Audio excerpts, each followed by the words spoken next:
Greetings and an amazing day to the world. Welcome to part two of our series, The Culture of High Expectations. Question: as a school administrator or teacher, do you promote the understanding of your school's aggregated and disaggregated data? Do you develop your staff using the trends associated with the disaggregated data? And what happens when you have a critical question from a parent with a deep understanding of school data and its relationship to school operations?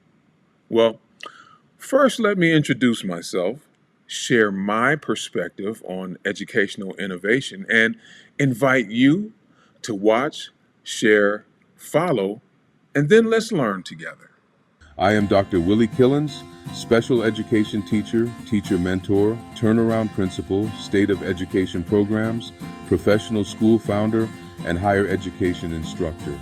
I use artificial intelligence avatars to describe fictional and non-fictional stories of school improvement, all designed to make educators think deeply about their own practice implications and outcomes related to aggregated and disaggregated data, school culture, and innovative trends.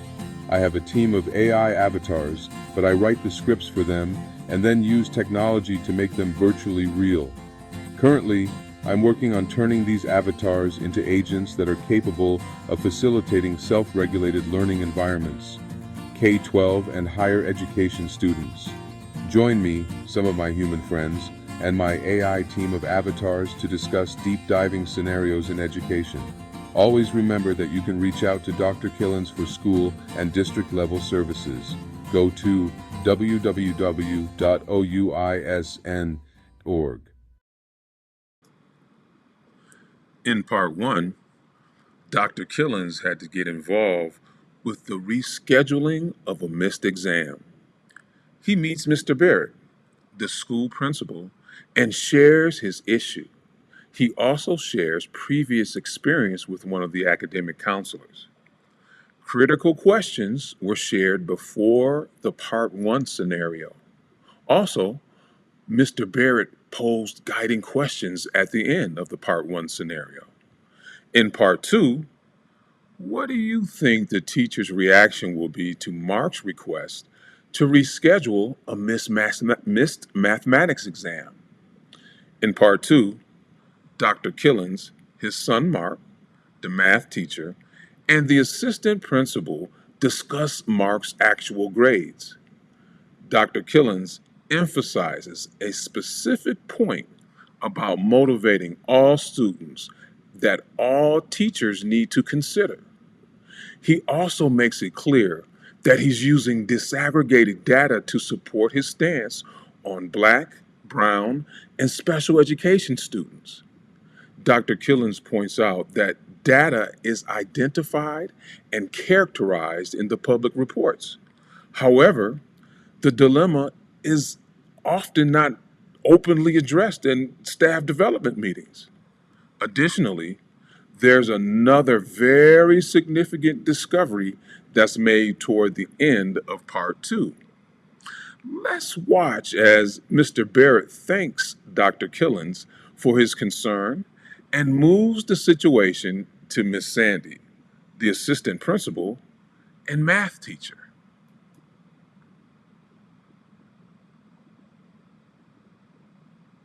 Dr. Killins, I'd like to say thank you again for communicating your concerns with the communication and apparent connotation or tone of the information.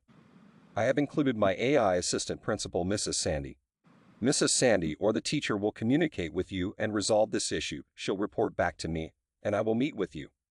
In the interim, I'll get my thoughts from my AI principal coach. Mr. Barrett, I have received this email from Mrs. Sandy regarding my son's ability to schedule a midterm exam.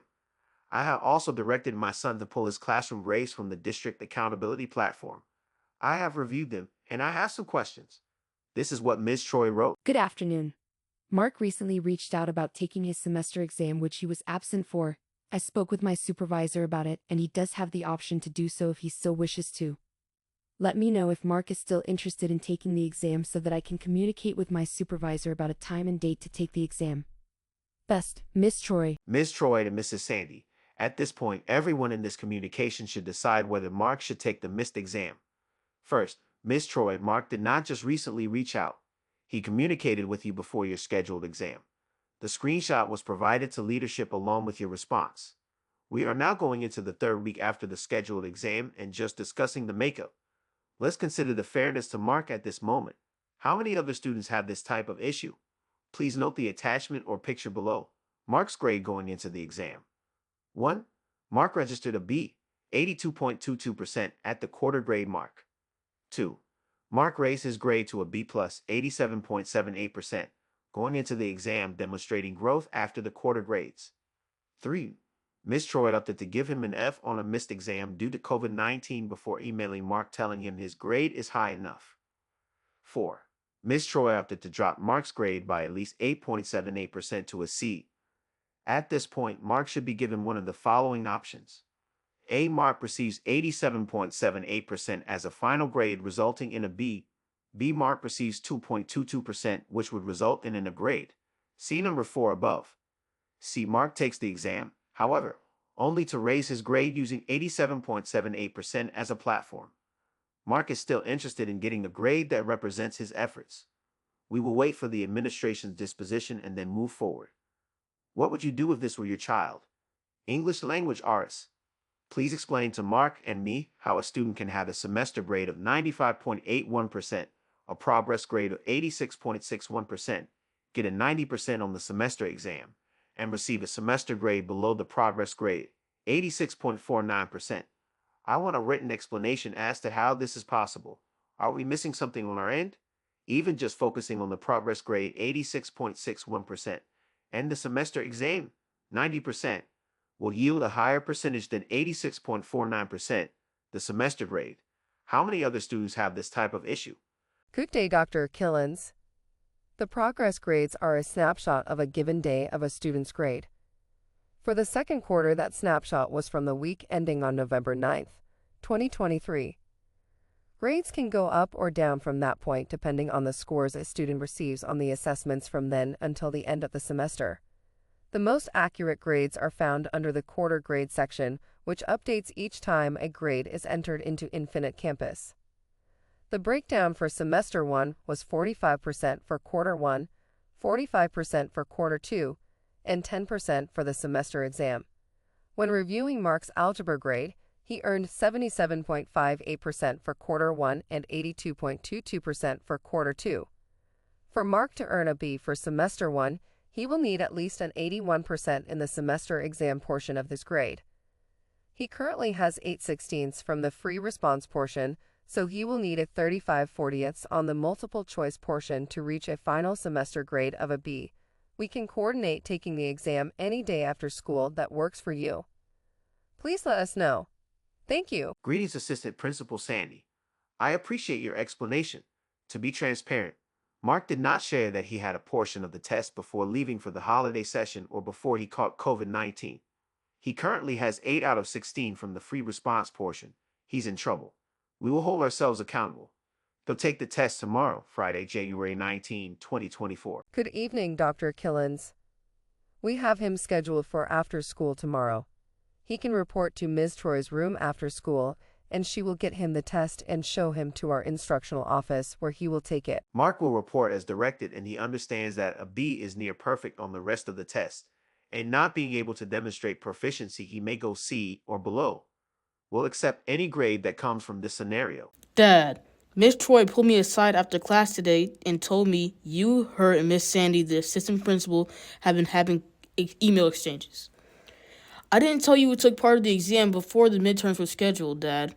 The 8 out of 16 was me having a difficult day, and I couldn't concentrate. I didn't think it would factor into my grade becoming a C. What are your thoughts about the culture of expectations in Ms. Troy's algebra class? What are your thoughts about the culture of expectations in the Killins family household? How would you create an alignment of expectations between school and home? Outlook Academy can help your school develop authentic protocols for strong and binding expectations that allow the true proficiency of a student like Mark to shine. What does a situation like this do for Mark and his identity as a student?